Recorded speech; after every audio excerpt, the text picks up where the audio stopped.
what's your name and what's your role here? Yeah, my name is Corbin Fonville, and I'm the founder of the Minnesota Championship Series. And how do you feel about the event yesterday and today? How's it going? Yeah, so far it's going great. We've had a ton of really excited people, and the energy has been awesome. I mean, the esports lounge behind me here is comfy and has a really nice kind of personal intensity about it because it's just the right size. Yeah. So, what have you seen change in the Rocket League grassroots community over your years involved? Ooh. Okay, so I've been involved since I guess late 2016 here in Minnesota, and I guess just the strength of it. I think back in 2016, everybody was just finding out that there are other gamers like them, close by, and that we can even have LANs. And then now it's an entire community that, like, I don't even have to be here for this event to pull off. Like if I step out, somebody else steps in because they've been here, they know how it runs, and it's just become like a huge family. We have around 1,000 people total in the community. Is there a team that you're most excited for? Or do you have a personal favorite who's competing right now? So both of my teams in the third league, which is Rising Star, and the fourth league, just got knocked out today. Oh, sorry. So I suppose I'm pulling for the St. Cloud Flyers, actually. Right. Each of the teams kind of represent a city within Minnesota. So one of my buddies runs that organization, and he does a really good job, and he's put two teams into the competition that are still in. So, is there anything that you've learned in terms of attracting Rocket League talent over the years? Because I know people at St. Cloud State would be very curious about that. Is there anything specific, or is it just appealing to talented players?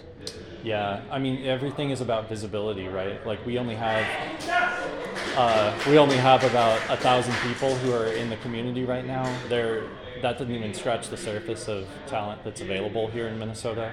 I can tell you, I flew to Rocket League Worlds like a year ago, and I was on a plane back with just a bunch of Rocket League players, none of whom I knew, right? So there's a lot more players. We just need to raise the visibility of what's available here. And in terms of attracting talent, you need that engagement. You need the player to be able to say yes to something the first time, whether it's a pickup game, like we have 6-mans in our Discord that people will love to play in just because they can sign up and get to know people.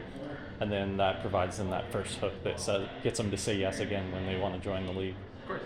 Yeah, and I guess one question I have you seen the audiences change over the years in terms of who's like well versed in the game and who's sort of a casual observer? How does that break down in the audience?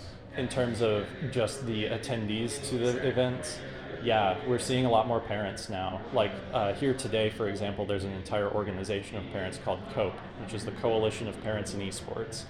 And like this entire organization of parents comes and supports their kids while playing a game, which for my generation was not the thing. Video games are bad, they were a toxin.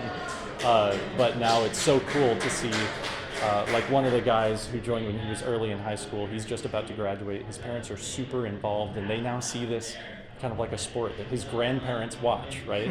Which that wasn't happening, even a couple of years ago. So it's neat to see kids' passions being supported, and then parents realizing how healthy it is for their kids to be in a part of a community like this. People are always maturing. You get the startup high school kid, the freshman, and he thinks he's all that. He gets his corners knocked off and becomes a part of the community.